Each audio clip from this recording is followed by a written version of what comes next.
In the last episode of this series, we saw how the two lands of Upper and Lower Egypt were once again united by Ahmose, the first king of the 18th dynasty, as well as the exploits of many of its most memorable rulers, including the expansion of Egypt's empire under Thutmose I, the prosperity and architectural wonders built by Hatshepsut, the numerous campaigns of the warrior pharaoh Thutmose III, the colossal building projects of the Sun King Amenhotep III, the religious radicalism of Akhenaten, the wonders of Tutankhamun's tomb, and the struggles of Horemheb to keep the Egyptian state together. In this program, we'll take a look at the family of rulers that succeeded them, as well as perhaps the most famous pharaoh of them all, Ramesses II, who brought Egypt to new heights of glory and prosperity. Get ready for the story of Egypt's 19th dynasty.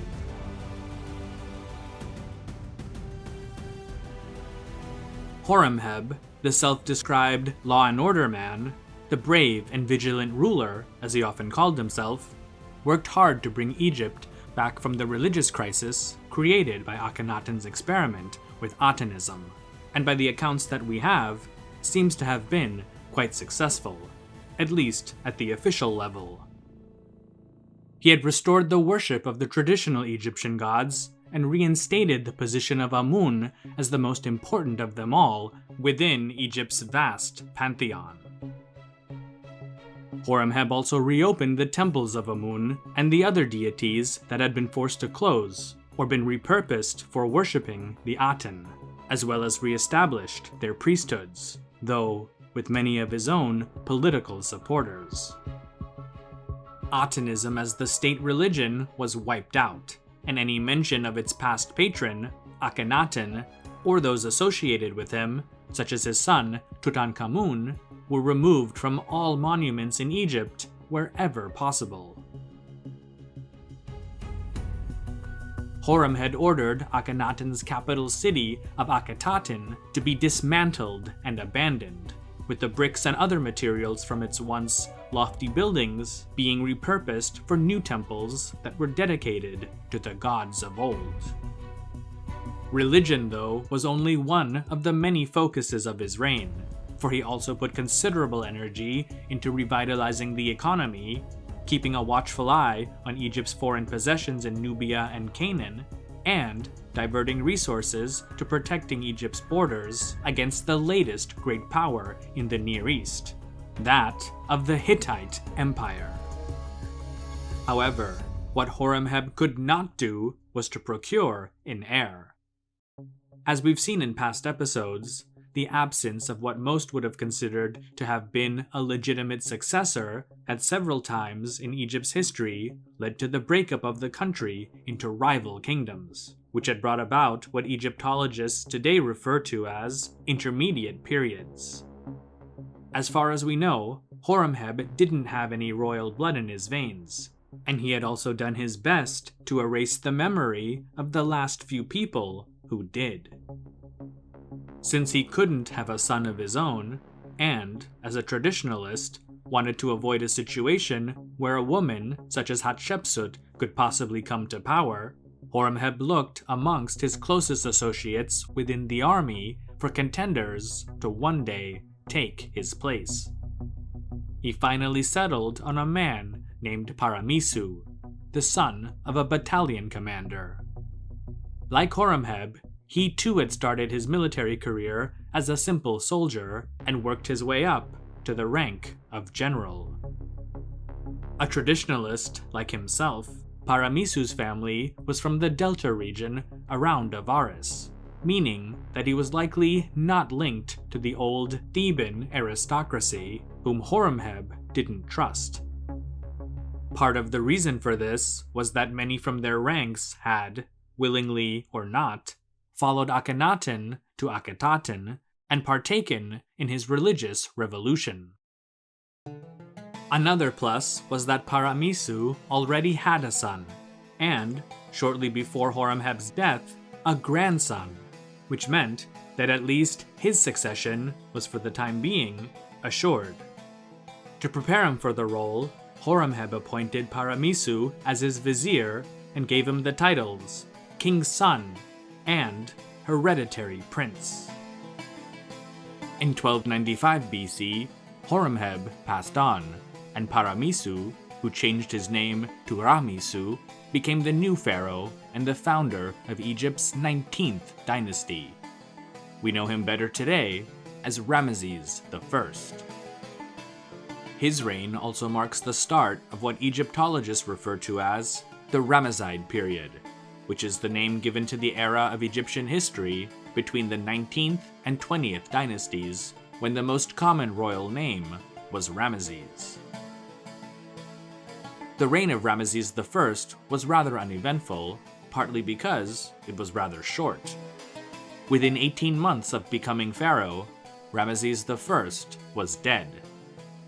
In his place came his son, Seti, the first of his name. Other than a few statues and a relatively small tomb in the Valley of the Kings, Ramesses I left little behind for posterity, and his son, Seti, seems to have sought to rectify this by going on a building spree so that the new dynasty, and of course himself, wouldn't be forgotten. Though his family was from the Delta region, Seti had a fascination with the old, sacred cities further to the south, especially Abydos. There, he commissioned the construction of a great new temple that even today is famous for its remarkable interior artwork. Known today simply as the Great Temple of Seti, it was one of the most beautiful religious structures during its day, and contained at least 7 sanctuaries that were dedicated to many of Egypt's most popular deities. However, the most famous section of the temple, and also very useful for Egyptologists, is a relief depicting Seti and his son, Ramesses, making offerings to the cartouches of 74 rulers who preceded them, starting with Menes, the king who is often credited with uniting the two lands of Upper and Lower Egypt. Added to these are Seti and his son, Ramesses II, so there are 76 rulers listed in total. The relief is commonly known today as the Abydos King List, and it's been a great help for scholars in piecing together the chronology of Egypt's rulers. Not all of them, though, are represented. Seti seems to have put only the ones he recognized as legitimate, and excluded rulers such as the Hyksos kings, Hatshepsut, and those from the Amarna period. Despite this, the list has proved to be an invaluable source for Egyptologists. The temple at Abydos was just one of several construction projects commissioned by Seti I. He also built a great mortuary temple for himself at Thebes, and made huge additions to the great religious sanctuary at Karnak. To finance such monumental projects, Seti opened up new stone quarries and gold mines in Nubia, as well as in the distant eastern deserts. He was so concerned with materials and supplies that he personally traveled to several mines to view their operations for himself. One inscription from a temple dedicated to Amun at the site of Canaan records one of these visits. On that day, His Majesty inspected the desert lands as far as the mountains, for his heart desired to see the mines from which the fine gold is brought. After His Majesty had gone up for many miles, he halted on the way in order to take counsel with his heart. He said, "How painful is a way that has no water! What are travelers to do to relieve the parching of their throats? What quenches their thirst, the homeland being far away and the desert wide? Woe to the man who thirsts in this wilderness! Now then, I will plan for them. I will make for them the means to sustain them, so that they may bless my name in the future, in years to come, that generations yet to be may come to glory in me for my energy, for I am indeed considerate and compassionate toward travelers." Now after his majesty had spoken these words to his own heart, he went about on the desert seeking a place to make a watering station. Stone workers were ordered to dig a well in the mountains, in order that it might uplift the weary and refresh the heart of him who burns in the summer heat. Then this place was built, bearing the great name of Menmare. It is full of water in great quantity, like the cavern of the twin sources at Yebu. Seti I seems to have had no real problems domestically, which was in great part due to Horemheb's efforts to put things back to the way they were before Akhenaten's reign. It also helped that coming from a military family, Seti had the backing of the army and its high-ranking officers who would willingly stamp out all dissent at his behest. With revenue from Nubian gold mines and Mediterranean trade filling Egypt's coffers, as well as Seti's grand building projects, it was actually starting to look a lot like Amenhotep III's reign all over again. But one thing was lacking: firm control over Egypt's foreign possessions, especially in Canaan and the Levant.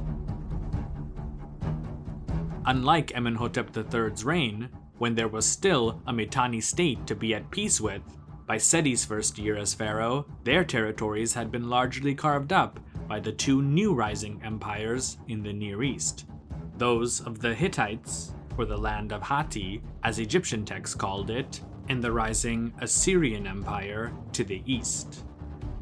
Of the two, the Hittites were the main threat, as they had already been in the process of taking over Egypt's vassals in northern Canaan and Syria for the past few decades. Due to the sustained peace with the Mitanni, the Egyptians had very few troops garrisoned in the region, and mostly allowed their vassals to police the area. The few skirmishes that the Egyptian army had fought along the frontier with the Hittites hadn't ended well. In fact, the last pharaoh to win a decisive victory in northern Canaan had been Amenhotep II over 120 years prior. Seti knew that Egypt had to get tough and respond with force. When he was still just the crown prince, he launched his first campaign on behalf of his father deep into Canaan to remind those in the region that Egypt was still there and a force to be reckoned with.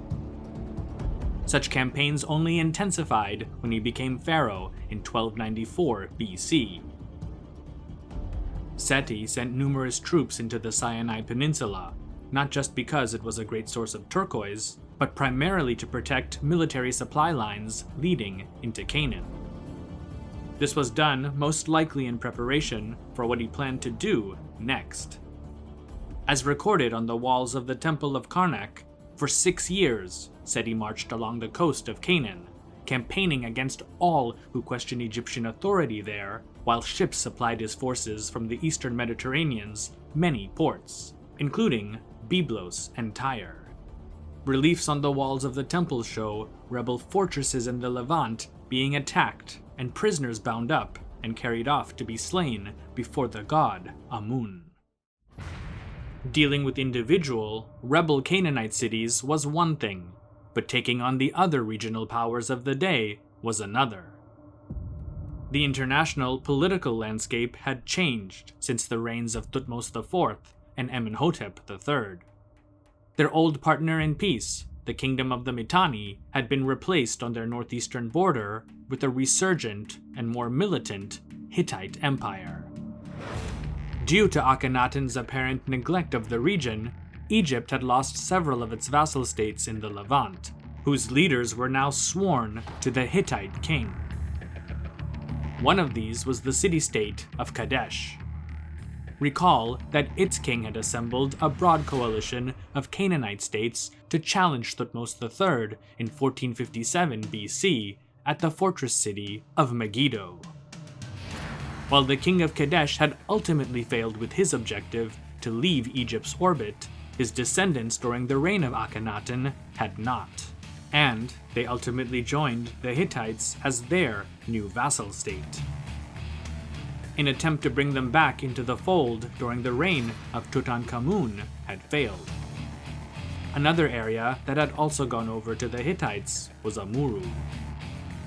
But there was only so far that the Hittites could expand without overextending themselves, and this is what Seti took advantage of, or at least so he may have thought.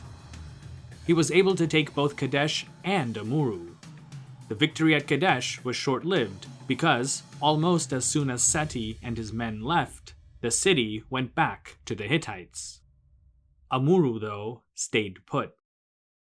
While he was able to win back some vassals and probably acquire new ones, Seti lost others, and ultimately his war with the Hittites and their allies resulted in few gains.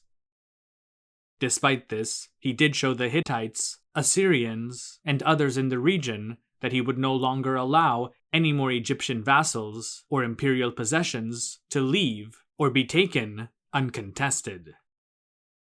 Seti I passed on in the year 1279 BC, having been the greatest ruler of Egypt since at least Amenhotep III, though a closer comparison might be with Thutmose III, since the latter also personally led several successive military campaigns into distant parts of the Levant. Seti I's son and successor, Ramesses II, is quite possibly the most famous pharaoh in history. Whether or not he was Egypt's greatest pharaoh can be debated endlessly, but his impact on Egypt and the ancient Near East in general during the 67 years of his reign, and for decades, if not centuries afterward, cannot be denied.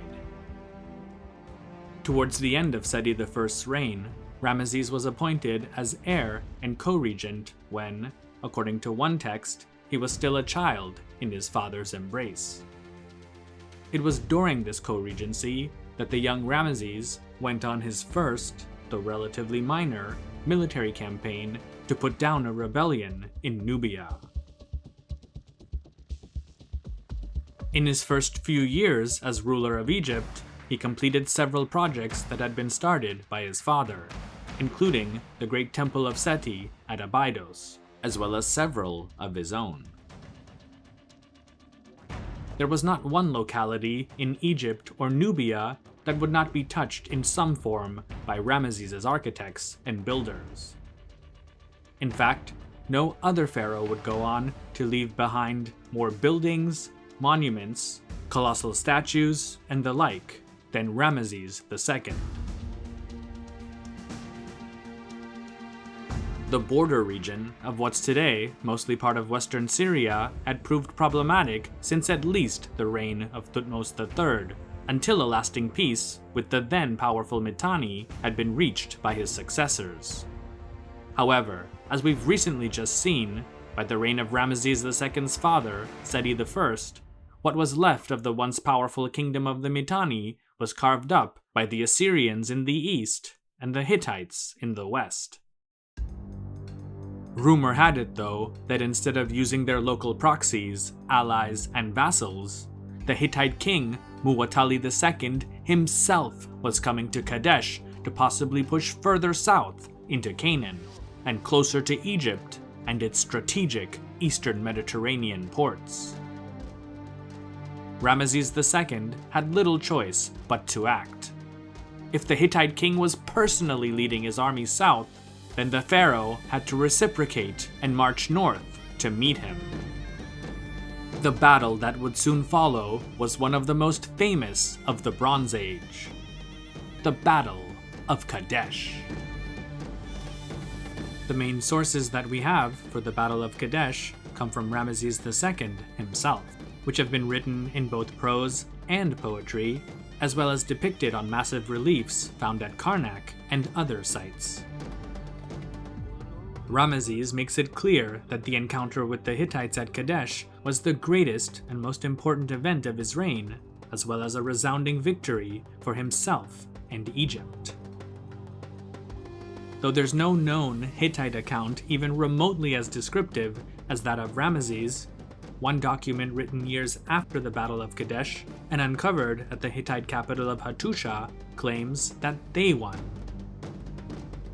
The narrative of the Battle of Kadesh that follows is a summary of Ramesses' account, and while it's a fantastic tale, some would say outright propaganda, it should be taken with a reasonable amount of skepticism. In May of 1274 BC, Ramesses II led a massive force of perhaps 20,000 men, which some have estimated may have been as much as 3/4 of Egypt's active duty soldiers, towards the strategic Levantine town of Kadesh. The men were divided up into 4 divisions composed of infantry and chariot units, with each being named after one of Egypt's gods, namely Amun, Ra, Pittah, and Seth. The Amun division, which was marching ahead of the other 3, was led personally by Ramesses. As they made their way, 2 Shoshu, a term used for Canaanite nomads of that region, and who claimed to be defectors, were presented before the pharaoh. According to Ramesses' own account, "Then came 2 Shoshu of the tribes of Shoshu to say to his majesty, 'Our brothers who are chiefs of the tribes of the foe from Hatti have sent us to his majesty to say that we will be servants of Pharaoh and will abandon the chief of Hatti.' His majesty said to them, 'Where are they, your brothers who sent you to tell this matter to his majesty?' They said to his majesty, 'They are where the vile chief of Hatti is, for the foe from Hatti is in the land of Aleppo to the north of Tunip. He was too fearful of Pharaoh to come southward when he heard that Pharaoh had come northward.' This was good news because it meant that the Hittites were far away, over 120 miles to the north around Aleppo. Ramesses II and the Amun division marched a bit further and eventually set up camp just northwest of the city of Kadesh. There, they waited for the other divisions to catch up. Just when everything seemed to be in order, Egyptian scouts hastily returned to the camp with 2 Hittite spies. After being interrogated, meaning that they were severely beaten, the spies finally revealed what to any commander could only have been dreaded news. Muwatalli and the Hittite army were not far away in Aleppo, but on the other side of Kadesh, and were preparing to launch a devastating attack against the Egyptians at any moment. Ramesses, though, was not afraid. If anything, he was infuriated at the incompetence of his own commanders, and took charge by sending messengers, including his vizier, to tell the other divisions that were lagging behind to make haste and join him as soon as possible. However, it was too late. The Hittite chariots attacked the Ra division, which was still marching in formation, from its side, and the panicked Egyptians fled to Ramesses' camp.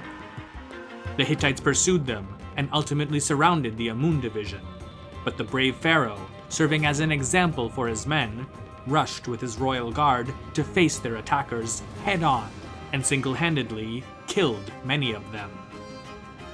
Excerpts from the walls of Ramesses' temple at Karnak describe the scene as such. Now while his majesty sat speaking with the chiefs, the vile foe from Hatti came with his infantry and his chariotry, and the many countries that were with him. Crossing the ford to the south of Kadesh, they charged into his majesty's army as it marched unaware. Then the infantry and chariotry of his majesty weakened before them on their way northward to where his majesty was. Thereupon, the forces of the foe from Hatti surrounded the followers of his majesty who were by his side. When his majesty caught sight of them, he rose quickly, enraged at them like his father Mont. Taking up weapons and donning his armor, he was like Seth in the moment of his power. He mounted Victory in Thebes, his great horse, and started out quickly alone by himself. His majesty was mighty, his heart stout. One could not stand before him. Then His Majesty advanced in a gallop, and he charged the forces of the enemy from Hatti, being alone by himself, none other with him. His Majesty proceeded to look around him. He found 2,500 chariots encircling him on his way out.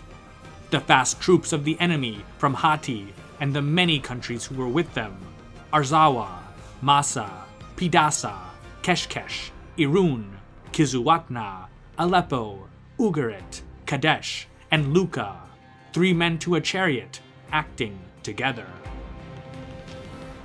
The text at Karnak and other sites makes it appear that Ramesses and his Amun unit were essentially left alone to fight against the advancing Hittites, but many scholars believe that this in fact wasn't the case, for not mentioned in his inscriptions, but depicted in accompanying reliefs, are auxiliary troops.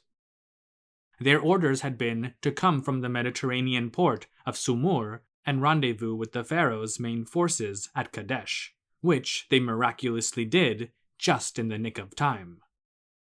Ultimately, the reinforcements were enough to repel the first group of Hittite attackers, but Muwatalli sent a second wave of chariots, which were also repulsed and pushed back to the Orontes River, where many of their crews drowned as they tried to cross.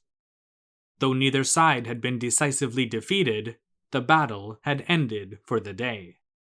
By nightfall, all of the other divisions of the Egyptian army had arrived at Kadesh. Fighting resumed early the following day, with both sides sustaining heavy losses. Neither the Egyptians nor the Hittites seemed to have had the forces, whether chariotry or infantry, to overcome the other, and after what must have been several hours of fighting, the two sides withdrew their forces. According to Ramesses, Muwatalli sent an envoy to negotiate a ceasefire, after which both sides apparently left Kadesh and headed back to the safety of their respective territories. Ramesses and the Egyptian survivors arrived in the Nile Delta in June of 1274 BC.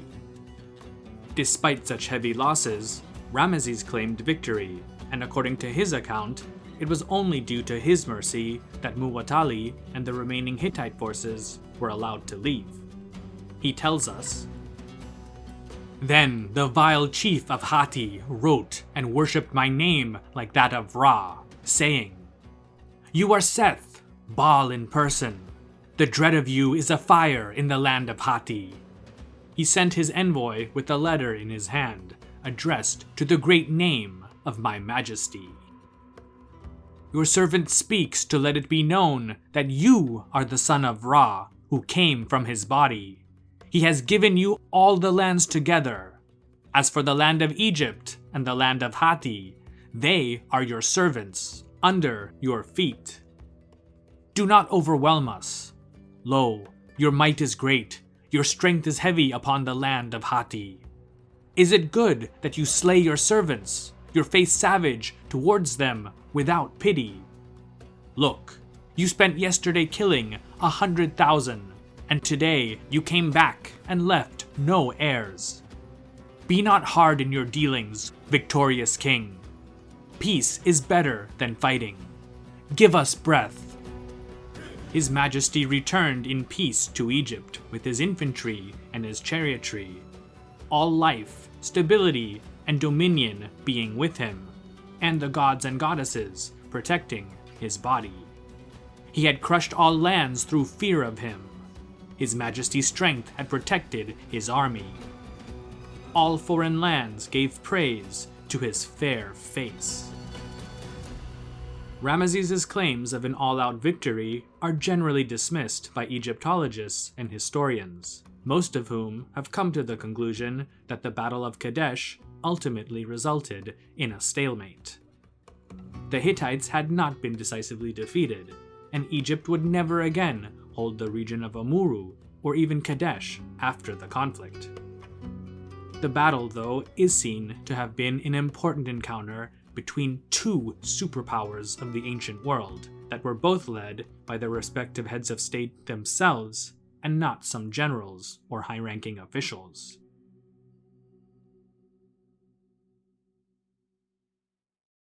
Some scholars, though, make the case that the Battle of Kadesh wasn't that important at all, and only seems that way because of Ramesses' glorification of his role in it.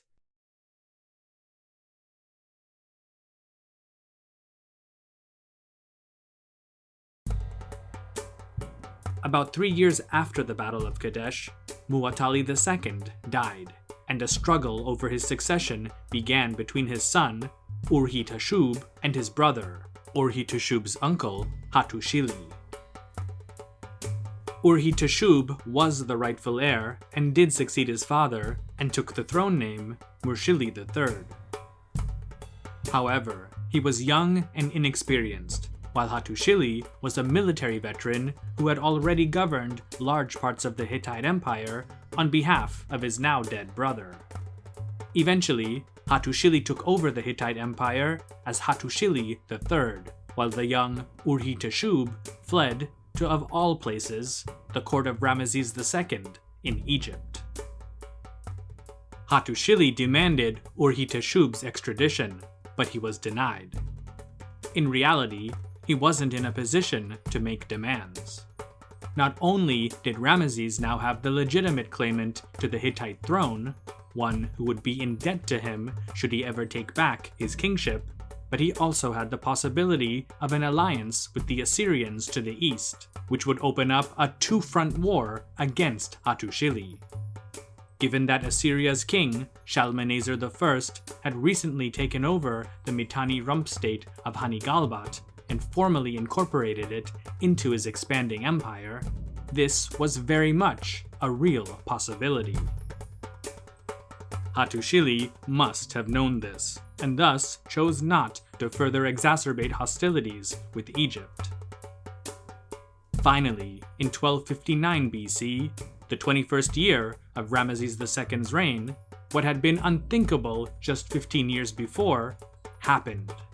A peace treaty and defensive alliance between the Egypt of Ramesses II and the Hittite Empire of Hattushili III was put into effect. One copy, written in Akkadian, was sent to the Hittite capital of Hattusha, while another was sent to Egypt, translated and carved onto the walls of the temple of Amun at Karnak for all to see. Although Ramesses had to accept the loss of Amurru and a few other territories, the Treaty of Kadesh, as historians call it, safeguarded Egypt's important coastal ports along the eastern Mediterranean, as well as further opened up trade within Hittite lands stretching to the Black Sea and the Aegean. It also allowed Ramesses to concentrate on protecting his western border with Libya, especially along the fringes of the Delta region, where he ordered the construction of several fortresses to aid in keeping the Libyans out. Both rulers promised peace forever and pledged to help each other out with military support should they be attacked by a foreign adversary or even need assistance to put down a local rebellion. Part of the treaty sent to Egypt reads, "Behold, Hattushili, the ruler of the Hittites, binds himself by treaty to Usur-mat-Ra, chosen one of Ra, the great ruler of Egypt, beginning today, so that perfect peace and brotherhood may be created between us forever. He being in brotherhood and peace with me, and I being in brotherhood and peace with him forever." Hattushili also added a clause that made Ramesses promise to support his designated heir and successor should he be challenged by a rival for his throne. What started as a political arrangement between the two royal houses began to take on a more personal one as well. Ramesses II, his great royal wife and queen, Nefertari, as well as one of their sons, essentially became pen pals with their Hittite counterparts, as can be seen from letters between them that were discovered by archaeologists in the archives of the Hittite capital of Hattusha. The families became formally united in 1246 BC, the 34th year of Ramesses' reign, when the pharaoh married one of Hattushili's daughters.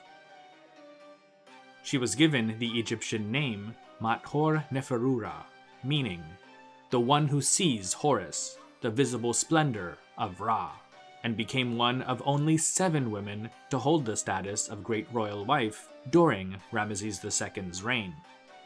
He would go on to marry another Hittite princess, as well as a Babylonian one. Along with these wives, Ramesses had a whole harem of women during his 67-year reign, but only 2 were his principal consorts: Nefertari and Iset Nefret.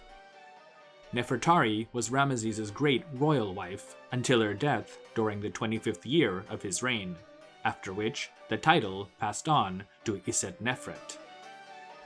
4 other women, at least 3 of whom were his daughters, also held the title of Great Royal Wife, namely Henutmira, Bint Anat, Merit Amun, and Nebet Tawi.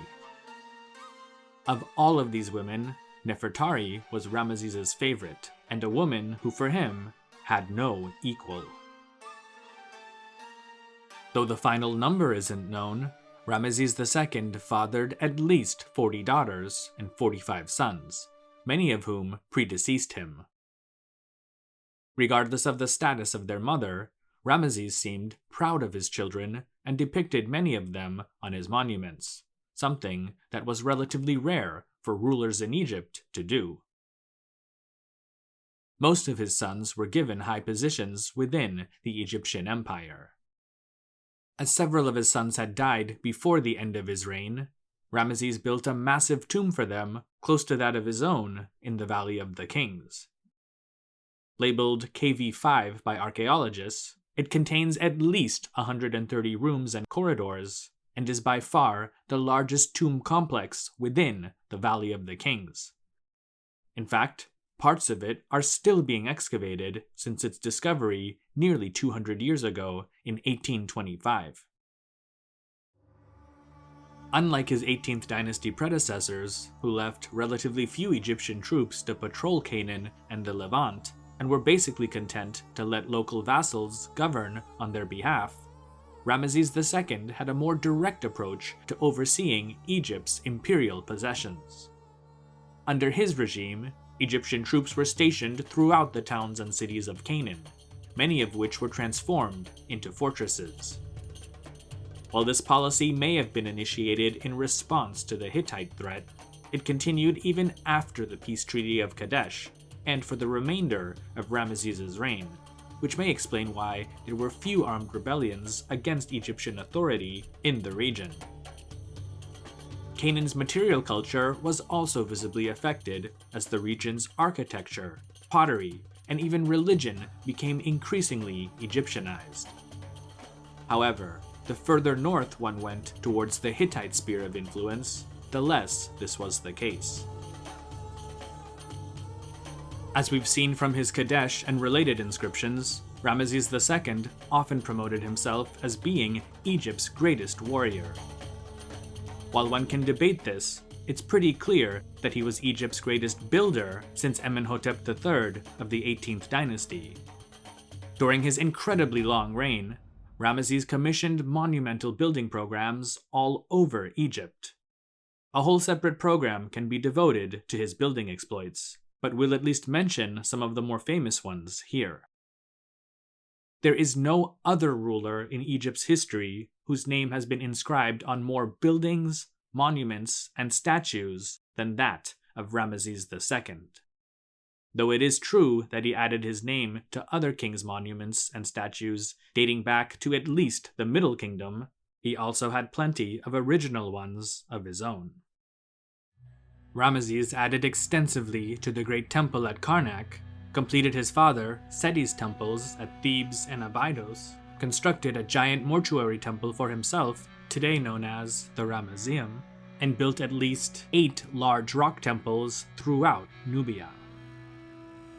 The remains of the 2 most famous of these Nubian temples are carved into the cliff of the site known today as Abu Simbel. It's one of the most impressive ancient temples in Egypt and took about 20 years to build. In order to save it from the flooding that would be created after the Aswan High Dam became operational in the 1970s, the temple was dismantled into massive, on average, 20-ton blocks between the years 1964 to 1968, and then reassembled at a new location 65 meters higher and about 200 meters away from the rising waters of the Nile. Another one of Ramesses' great wonders was the new city that bore his name, Paramessu, also known as Paramessu. The name means domain of Ramesses.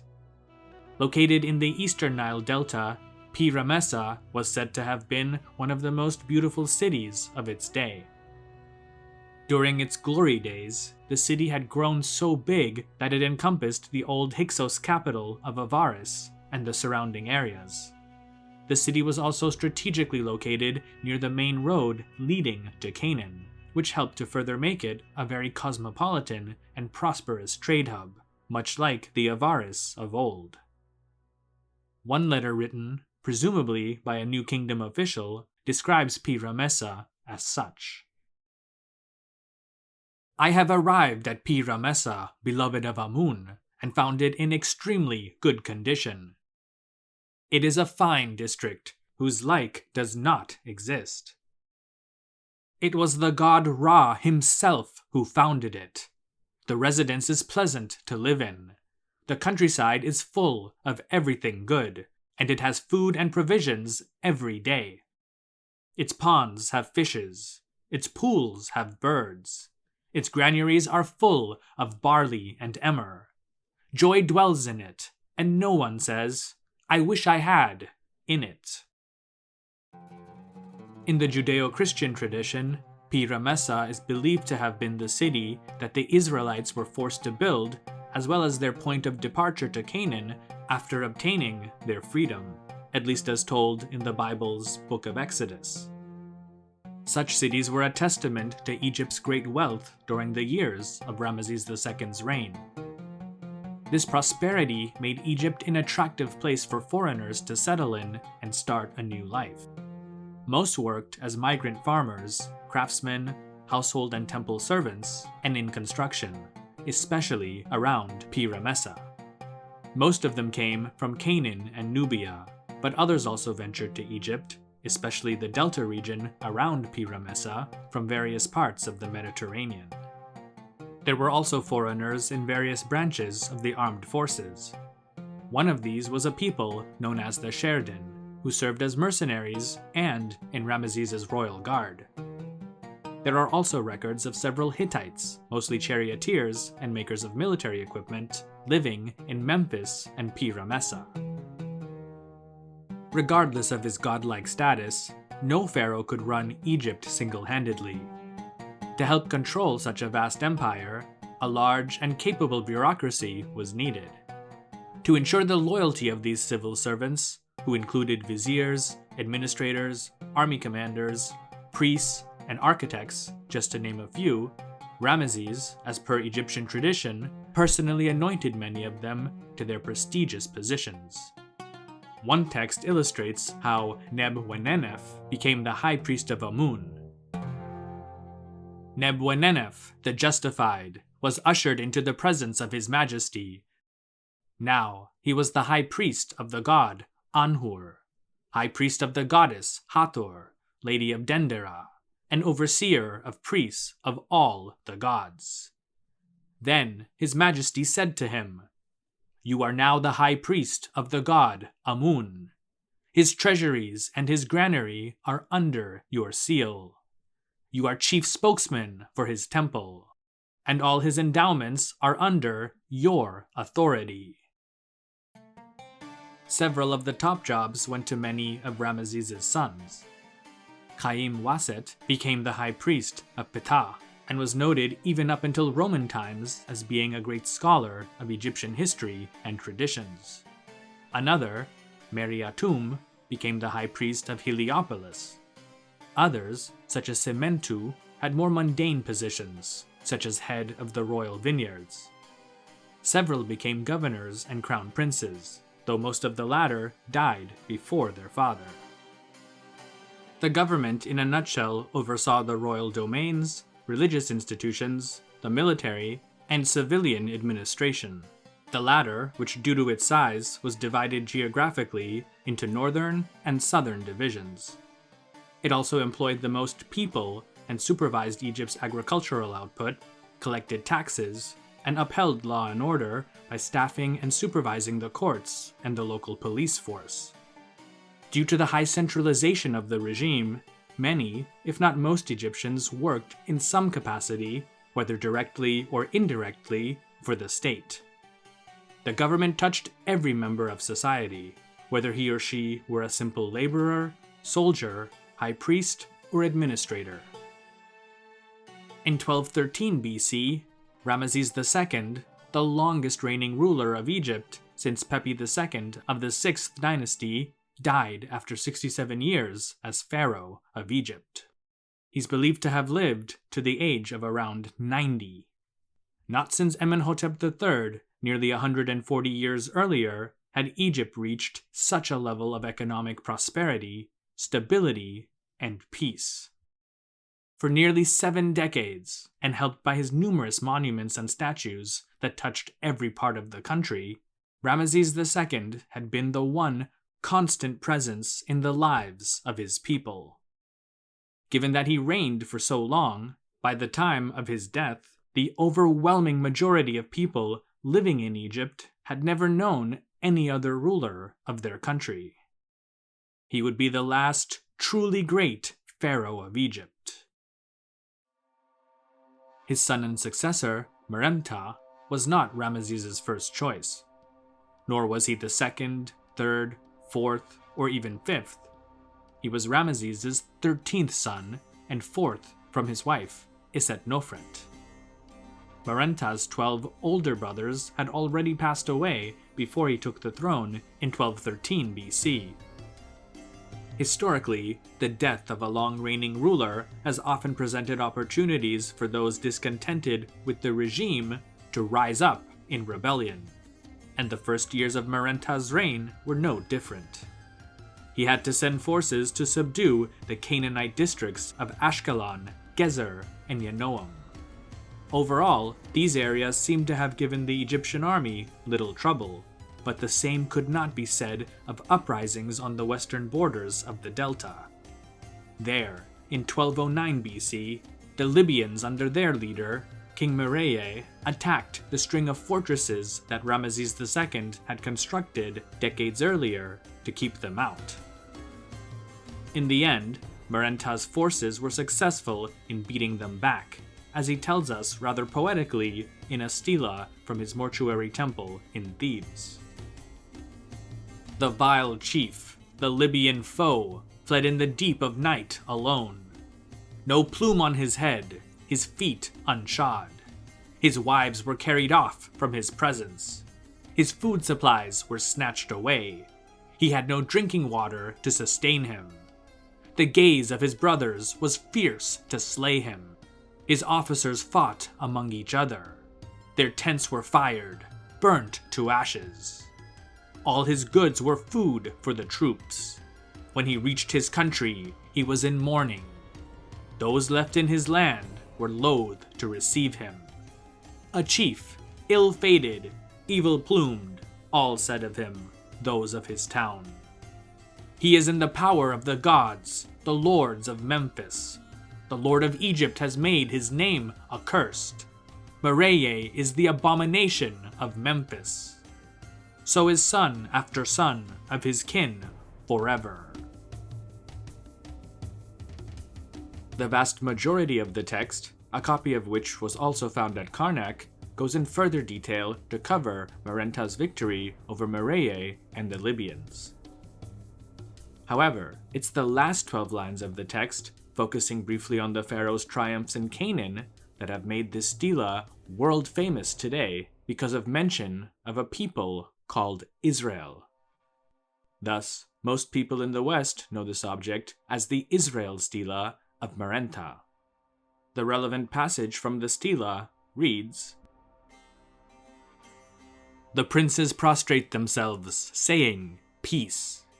Not one of the 9 bows dares raise his head. Tejhenu is plundered, while Hatti is peaceful. Canaan is seized by every evil. Ashkelon is carried off, and Gezer seized. Yenoam is made as that which never existed. Israel is wasted without seed. Kor is made a widow of Egypt. All the lands are at peace.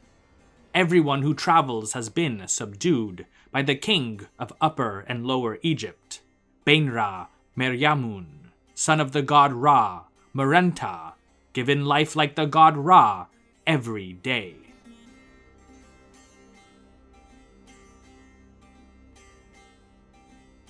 With order in both the east and west restored, the rest of Merenptah's reign ended up being rather stable.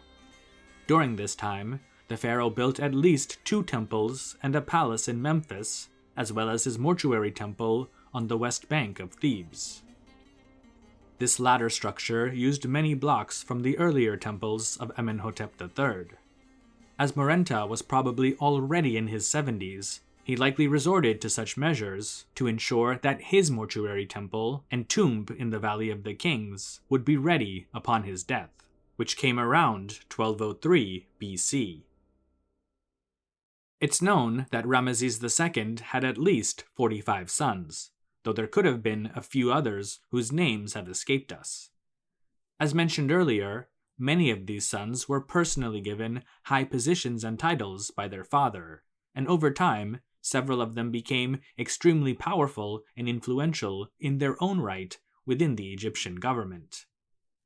It's not known how many were still alive at the time of Merenptah's death, but it wouldn't have been surprising if a couple dozen of them were still quite active in Egyptian affairs.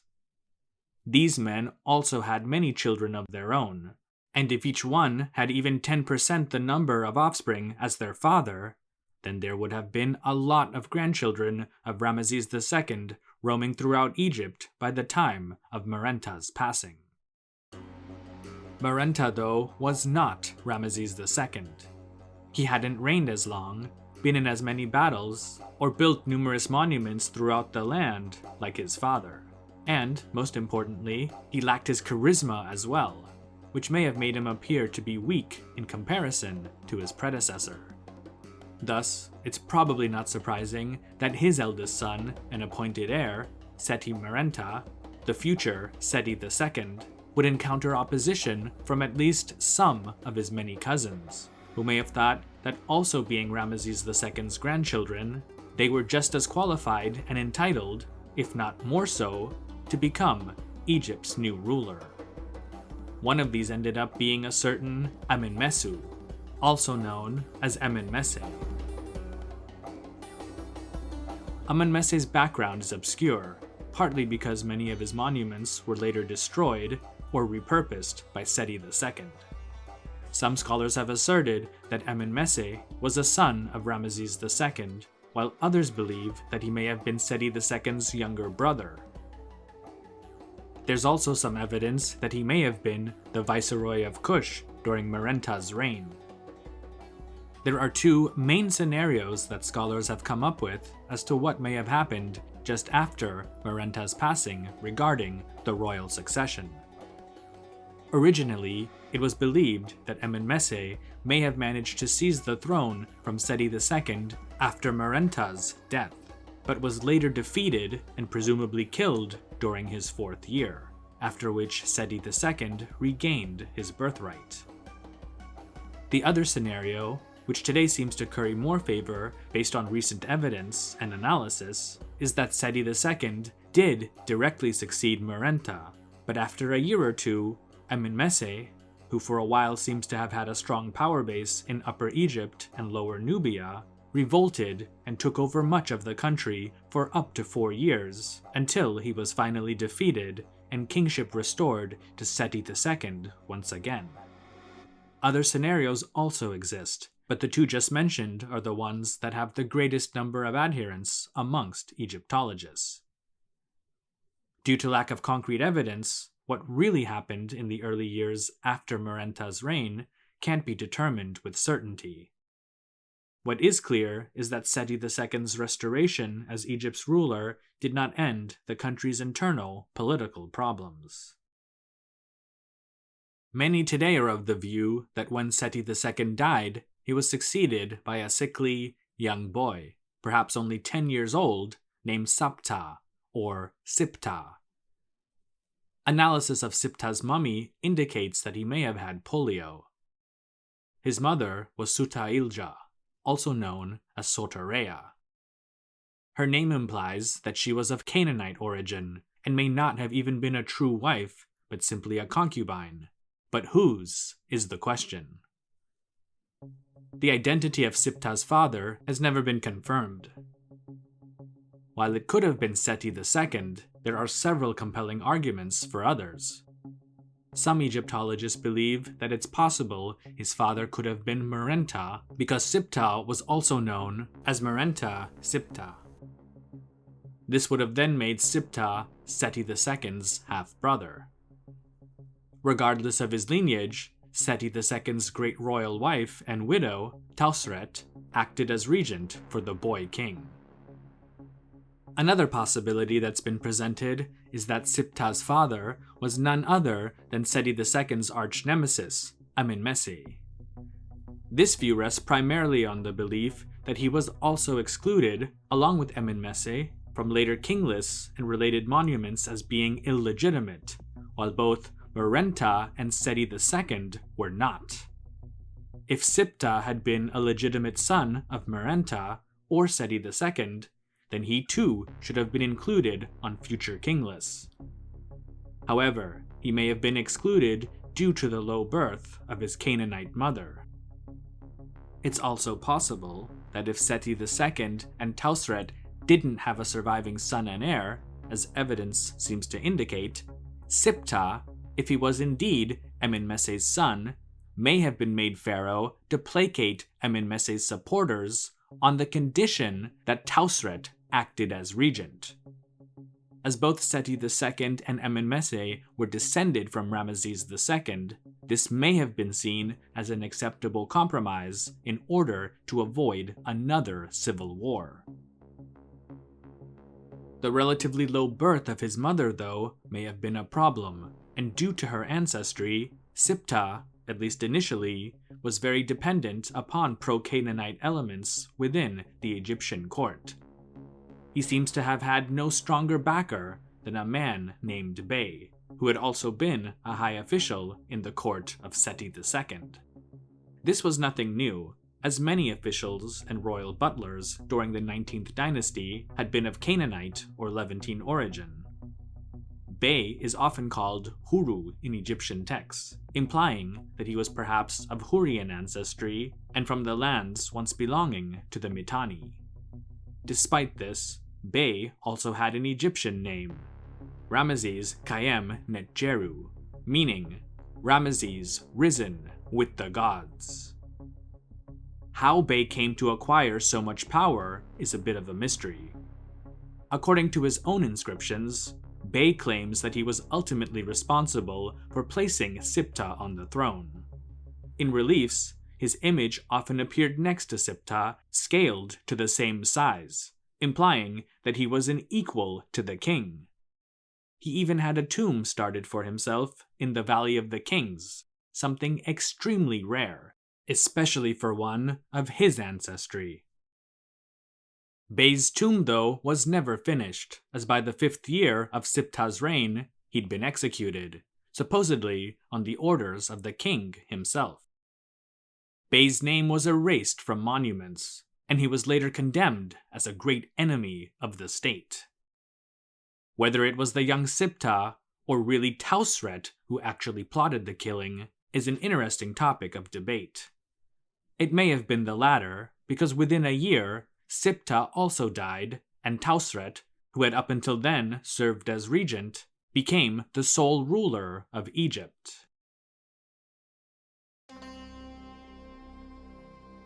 Interestingly, she ignored Siptah's reign in her inscriptions and official documents to make it appear that she, and not Siptah, had directly succeeded her husband, Seti II. Tausret also adopted royal titles and started the construction of a tomb in the Valley of the Kings, identified as KV-14, apparently while Siptah was still alive. which was something unprecedented for one with the official title of Queen and Regent. Eventually, Siptah's name was erased from his royal tomb, as well as the one she was constructing for herself, and replaced with that of Seti II. As we've seen in past episodes, female rulers in Egyptian history were generally not popular amongst the more conservative elements of society. Hatshepsut of the 18th dynasty may have been able to rule for so long because of her respected royal pedigree, as well as the unprecedented prosperity that Egypt was witnessing during her tenure, first as regent for Thutmose III, and then as pharaoh. But shortly after her death, she too was systematically erased from the royal canon list of rulers, and her reign considered by her successors to be an aberration in the country's history. However, the state of Egypt during Tausret's reign was not the same as that of Hatshepsut's. In fact, it was quite the opposite. Rather than internal peace and stability, the country had recently suffered through a family feud that descended into a civil war between her husband, Seti II, and his rival, Amenmesse, after which a weak, sickly young king was essentially anointed by a man whose ancestry was from faraway Syria.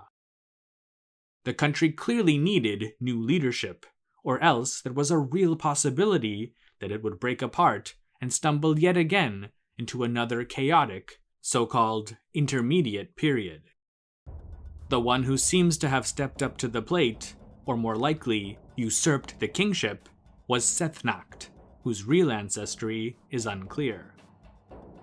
According to his own inscriptions and later texts, Sethnacht would be the one to put an end to the anarchy in Egypt and restore the country to greatness. In reality, the country's best days were now behind it, and Egypt and its expansive empire were gradually descending towards ruin.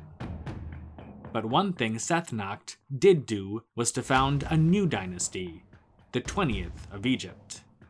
We'll cover that in the next installment of Ancient Egypt, Dynasty by Dynasty.